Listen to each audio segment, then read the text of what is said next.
Assalamualaikum warahmatullahi wabarakatuh. Perkenalkan nama saya Jovan Akbar Setiadono, NPM saya 2431324 dari Prodi Teknologi Informasi 24A. Baik di sini saya akan menjelaskan materi tentang analisis korelasi, yaitu memahami hubungan antar variabel dengan cara yang sederhana. Apa itu korelasi? Analisis korelasi adalah teknik statistik yang digunakan untuk melihat hubungan antara dua variabel. Tujuannya adalah untuk mengetahui apakah dua variabel cenderung berubah secara bersamaan, baik meningkat maupun menurun. Yang terakhir, korelasi tidak menunjukkan sebab akibat, tetapi membantu memahami pola dalam data. Selanjutnya, korelasi dalam kehidupan sehari-hari. Dalam kehidupan sehari-hari, kita sering banget melihat hubungan antar hal tanpa sadar. Contoh, semakin sering seseorang berlatih, biasanya kemampuan atau performanya meningkat. Adapun contoh lain, yaitu semakin tinggi intensitas hujan, maka semakin besar kemungkinan seseorang membawa payung. Korelasi membantu kita memahami pola yang sering muncul, bukan hitungan yang rumit. Di sini ada jenis-jenis korelasi. Yang pertama, itu ada korelasi positif, yaitu dua variabel bergerak ke arah yang sama. Jika satunya naik, maka yang lain pun ikut naik. Lalu yang kedua, itu ada korelasi negatif. Nah, yaitu dua variabel bergerak berlawanan arah. Jika satu naik, maka yang lain turun. Dan yang terakhir, itu tidak berkorelasi, yaitu dua variabel tidak menunjukkan hubungan atau pola yang tertentu. Oke, slide selanjutnya itu ada mengapa korelasi itu penting. Nah, korelasi itu membantu meneliti dan analis memahami bagaimana dua variabel saling berubah. Dengan memahami hubungan ini, kita bisa membuat prediksi sederhana. Misalnya, apakah suatu tren akan meningkat atau menurun. Selanjutnya, di dalam dunia bisnis, korelasi sering banget digunakan untuk melihat hubungan antara promosi dan penjualan, atau kepuasan pelanggan atau loyalitas.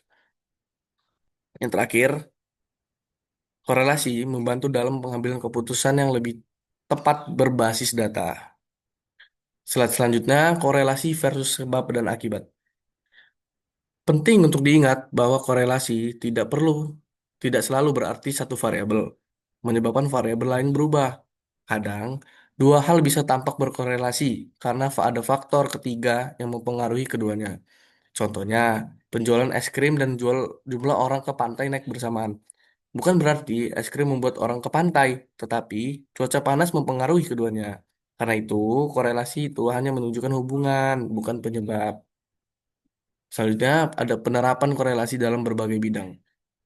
Yang pertama ada di bidang pendidikan, yaitu melihat hubungan antara waktu belajar dengan hasil ujian. Yang kedua, itu ada bisnis, yaitu memeriksa hubungan antar harga dan permintaan, atau promosi dan penjualan. Yang ketiga itu ada psikologi, yaitu melihat hubungan antara stres dan kualitas tidur. Selanjutnya ada kesehatan, yaitu melihat hubungan antara pola makan dan juga kebugaran tubuh. Dan yang selanjutnya, itu ada penelitian sosial, yaitu memahami hubungan antara tingkat pendapatan dan juga kualitas hidup. Nah, korelasi ini digunakan hampir di semua bidang yang melibatkan data. Selanjutnya, ada keterbatasan analisis korelasi. Yang pertama itu tidak bisa membuktikan sebab akibat, jadi hanya hubungan saja. Yang kedua itu hasilnya bisa mempengaruhi variabel lain yang tidak diukur.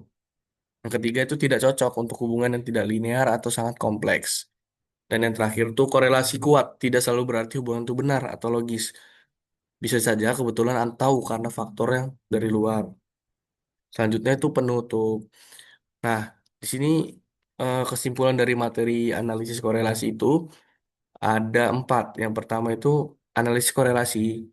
Itu bisa banget membantu memahami arah dan kekuatan hubungan antar variabel. Dan selanjutnya yang kedua, korelasi memiliki tiga bentuk utama, yaitu positif, negatif, dan tidak berkorelasi. Yang ketiga, rumus Pearson digunakan untuk menghitung hubungan secara matematis. Dan yang terakhir, di dalam banyak bidang, korelasi itu memberikan wawasan yang penting, namun tetap perlu berhati-hati. karena korelasi bukan sebab akibat. Mungkin itu saja yang dapat saya jelaskan tentang materi analisis korelasi. Kurang lebihnya saya mohon maaf. Saya akhiri. Wassalamualaikum warahmatullahi wabarakatuh.